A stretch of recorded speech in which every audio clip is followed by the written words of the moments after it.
everybody. This is Patrick Motes with another edition of the Sports Squad from Augusta University's Department of Communication and Bell Ringer Phoenix Media.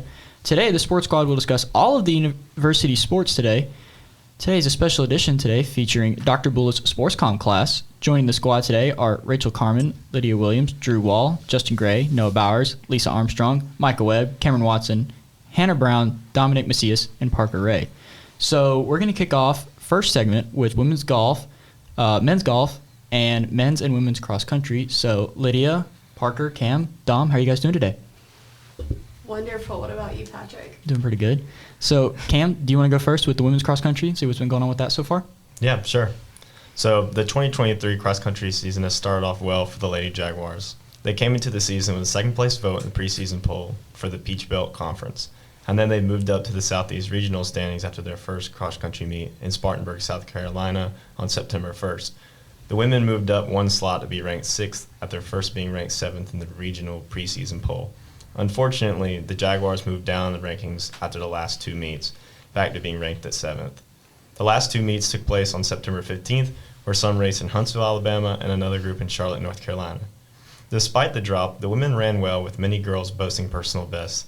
Madison Kennedy led with a personal best of 18:59, while Riley Triplett came in with a 19:23, and Caroline Pierce had a 19:33 for the top three times of the weekend for the Lady Jaguars. And they will be racing back in Huntsville on October 7th. Awesome. Well, thank you for that update. It sounds like they're doing really well, and they definitely have a lot more to improve on this season, but I know that Coach Bergamy is going to get them ready. Dom, now you're covering the men's cross-country team. Why don't you give us a little bit of update what's going on with them? So the Augusta men's cross-country team raced their top 10 in Huntsville, Alabama this past weekend, right? This past weekend.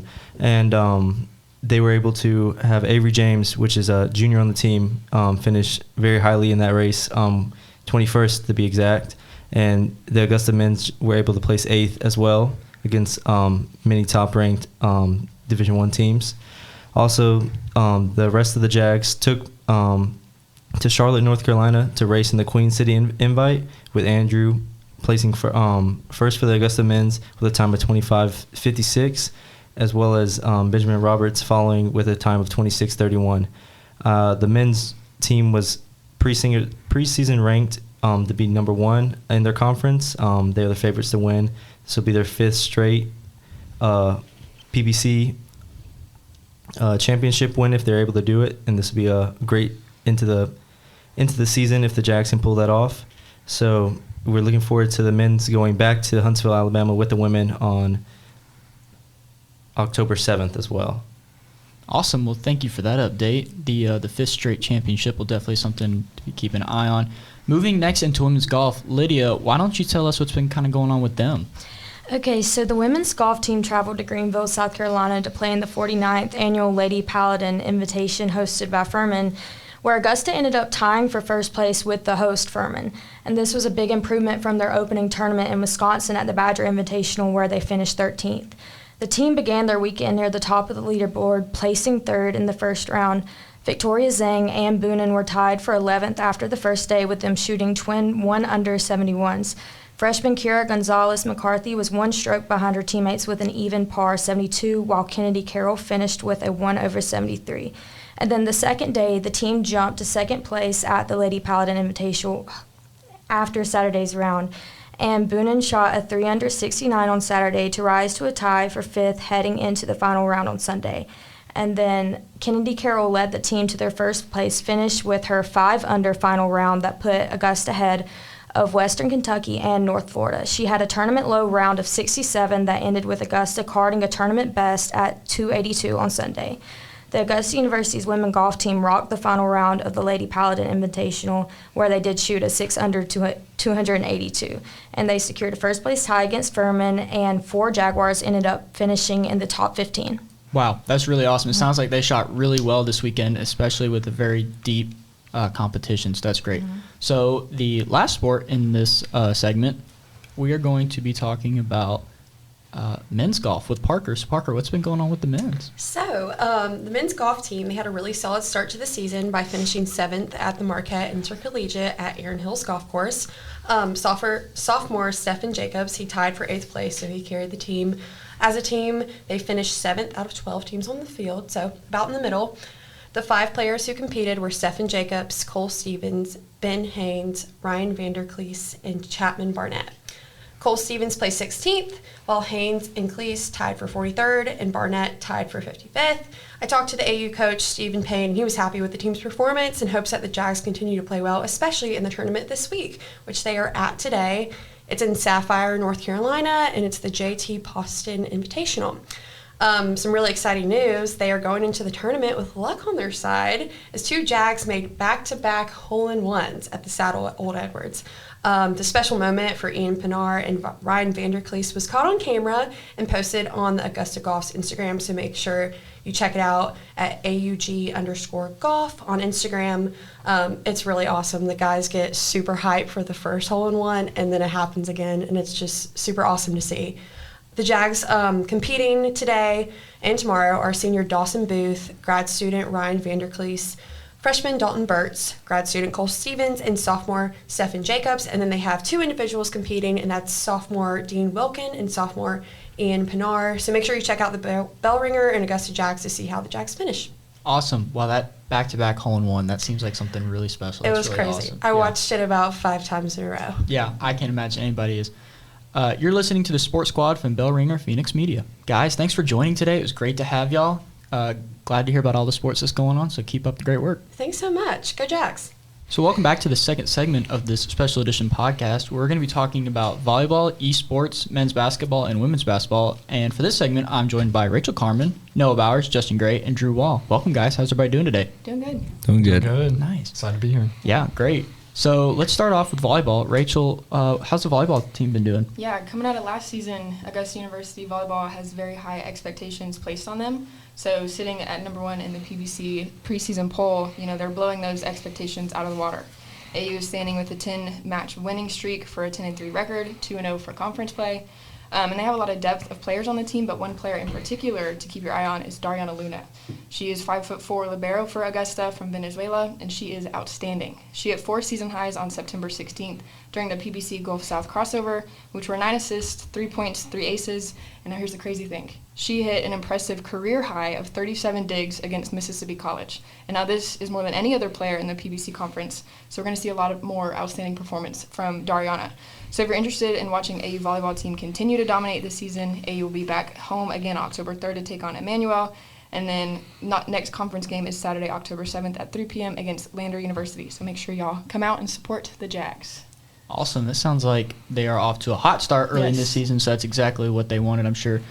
Moving next into esports, I'm sure a lot of people don't know about esports, and that Augusta University has an esports team. So Noah, why don't you kind of give us the rundown of what's been going on with that? Yeah, so AU is diving headfirst into esports this fall, and the first roster we have is Rocket League.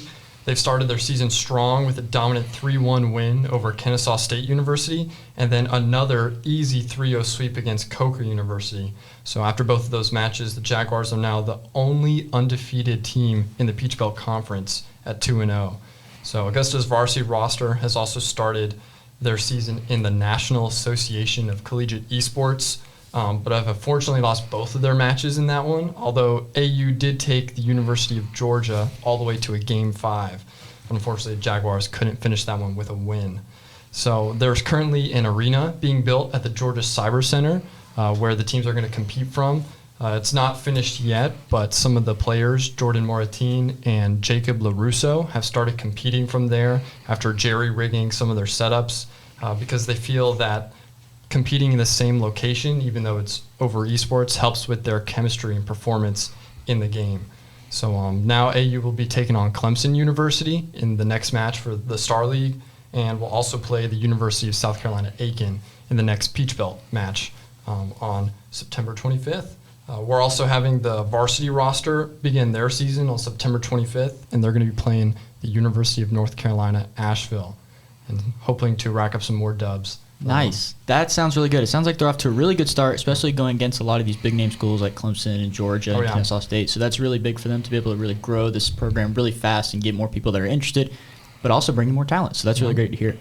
Moving next into men's basketball with Justin. Justin, what's been going on with the basketball team so far? Not much to talk about because they haven't started their season. they're still a few weeks from getting onto the court. They start practice on October 6th, which is just 14 days before their scrimmage against Sunbelt Georgia Southern. So that's a big matchup for them. They've actually won a game in the series before, so that's going to be fun to see. They're in a bit of a transition year, as Augusta University men's basketball coach Dip Mitras likes to call it. They only returned 6 players from last year's roster, and they obviously won 27 games last year, so it's gonna be hard to get back to that level. But the reigning Peach Belt Conference champions will look to replace the conference's leading scorer, Tyshawn Crawford, with guys like David Vitti and Jaquez Kirby, who have been here for some time. And they'll try to get the growing pains out early in the season, non-conference play before a tough conference schedule, and try to stay atop of the Peach Belt Conference. Yeah, no, that sounds really good. We all know, everybody who's very familiar with the men's basketball team knows about the Big Four, and that Tyshawn was the leader of that group. So replacing that group will be very hard, but having David Vitti and Jaquez Kirby kind of with that leadership role will definitely do a great services to that team. And last but not least in this segment, we have the women's basketball team with Drew. Drew, how's the women's basketball team doing? Yeah, women's basketball, not a whole lot going on as well. Their schedule just got released a couple weeks ago, so there's a couple games I want to talk about and some of the coaching changes and returning players. The Lady Jags are coming off their second winning season in a row, going 17-12 last year. Augusta women's basketball coach Celeste Stewart. This will be her first official season as the head coach. She was the intern last year and did an absolutely fantastic job. Also joining the team, recently hired assistant coach Ashley Fox. She'll be joining the squad. Both Coach Stewart and Coach Fox, they played a lot of collegiate basketball. They have a lot of experience coaching. So this Jaguars team is going to be in really good hands there. As far as returning players go, efficient scorers, a senior forward, Kennedy Manning, and junior guard Tamaya Alford, both averaged 13 points per game last year. We'll get them back. And we'll also be getting back junior guard Autumn Phillips, who will be returning. And she averaged 10 points per game, did a fantastic job as well. The Augusta women's team, they have some hoopers, man. I mean, if they can get going on the offensive end, they're tough to beat. They can put up a lot of points quick, fast, and in a hurry. So getting onto the schedule, they're going to open up November 10th for a conference challenge hosted by Newberry. They'll play North Greenville University on November 10th, and then the following day they're going to play Barton College on the 11th. These are 2 winnable games. I believe they should win. No disrespect to those colleges, but I think this Augusta women's team is going to be really good this year. And then they'll need those wins and confidence from those wins to carry over to their third game. They play a Wingate team who posted a 23-8 record in the 2022 season. Augusta, they had played Wingate last year. They ended up falling a little bit short, 75-70, but this Wingate game is going to give us a good idea of what this team's all about and where they're at right now. A couple other non-conference games I want to mention, matchups against Anderson University on November 29th, Fayetteville State on December 2nd, really good teams. This Augusta team is going to be battle-tested before conference play. But I will say this, I mean, if they can get some good wins in the non-con and get some momentum heading into conference play, they can make a lot of noise in the Peach Belt. Yeah, that'll be really good, especially with the year 2 and the coaches and the success they already had in year 1, and now they can make that leap at year 2 because they've all been in the system, and then all those returning leaders are really going to help make that team shine. So that's great. So, guys, thank you for joining me today. It was great to have y'all and tell everybody about what's been going on in this kind of sports world. I know with basketball, kind of mainly a winter sport and stuff, not a lot going on with that, but people should still know what's going on and kind of get excited for it. Noah, thanks for talking about the esports because I don't think a whole lot of people know about that. And Rachel, great job with the volleyball team because this volleyball team is hot right now. So you're listening to the Sports Squad from Bell Ringer Phoenix Media. So welcome back to the third and final segment of this special edition of the Sports Squad podcast. Today I am joined by Hannah Brown and Micah Webb. Hannah will be covering softball. Micah will be covering our intramural sports here at Augusta. And I will be rounding out the podcast today covering the baseball team. So how are you guys doing today? Everybody doing pretty good? Good. Doing good. Great. Micah, why don't we start off with you? What's been going on with the intramural so far? Oh, right now there's a lot of exciting things happening with intramural sports. There's flag football, volleyball, and pickleball are all in full swing at Christenberry in the Wellness Center. And there's also, I know the Dental Dynasty is still undefeated in flag football. I know they've won 3 championships in a row. Look like they're about to go for 4 in a row. So if anybody wants to go catch them in flag football, there's always that to go watch.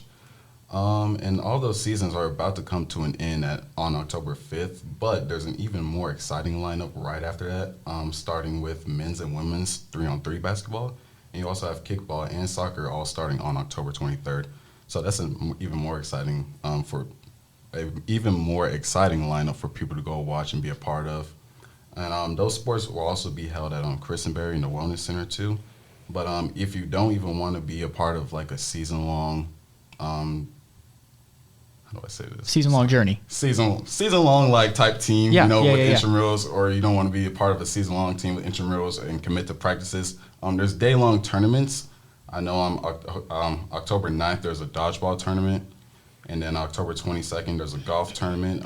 If you want to be a part of any of those, I think for the golf tournament it's $100 a team. I'm not sure, but for more information you can go check on imleagues.com. Oh, nice. Well, that's great. Sounds like they've got a lot going on. Shout out to the Dental Dynasties for, hopefully capturing that fourth championship. That'll be awesome.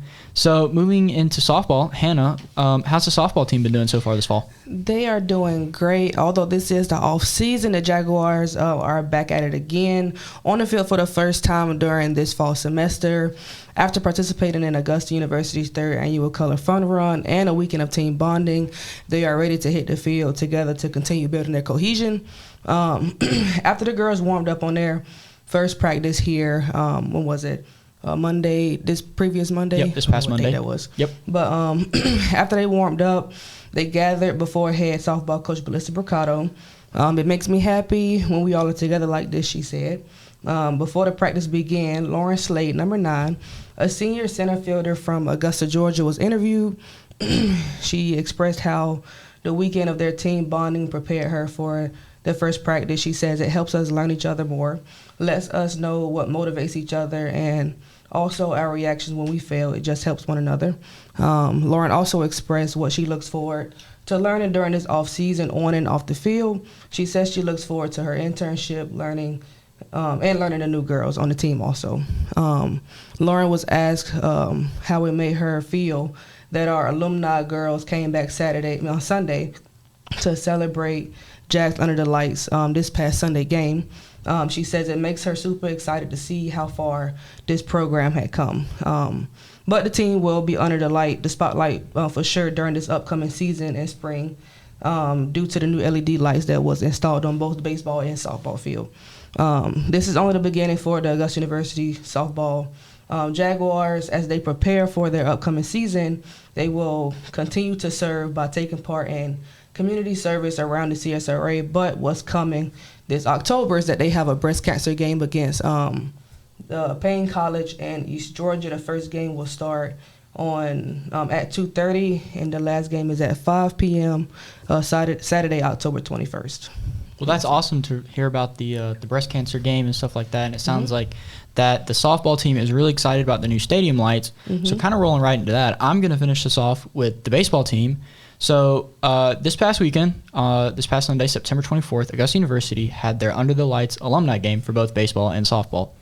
This event was an opportunity for friends, family, and the community to come out and enjoy a night showcasing the new stadium lights that the Augusta University Athletics installed recently. This event was meant not just for current players here at AU, but for the past players too, who came before and paved the way for the future generations to build off their successes. So when you were there, you could really feel a sense of excitement in the air that night as the current athletes came out to enjoy such a much-needed addition to all their facilities, but you could also feel a sense of gratitude from the former players as they enjoyed playing under these new lights. It really was truly something special to see their emotions when the lights came on and the game began. So the athletic director of Augusta University, Brian Urlacher, and president of Augusta University, Brooks Keel, expressed their excitement for these new additions and how it is the first step into future developments that will allow AU sports to grow and flourish. As the AU baseball team and softball team gears up for the spring, they now have the facilities to further capitalize on and set them up for even more success. I know these teams are both really excited right now and super fired up for this upcoming spring, and with the addition of the lights, they are really, really excited about all of that coming forward. So thank you for listening today. Thanks to all our panelists for being on the podcast. We will be back next week with another episode. The Sports Squad is a production of Bell Ringer Phoenix Media. The producer today was Ethan Balducci. The coordinating producer was Dr. David Bula. Jasmine Garcia is in the TVC lab coordinator.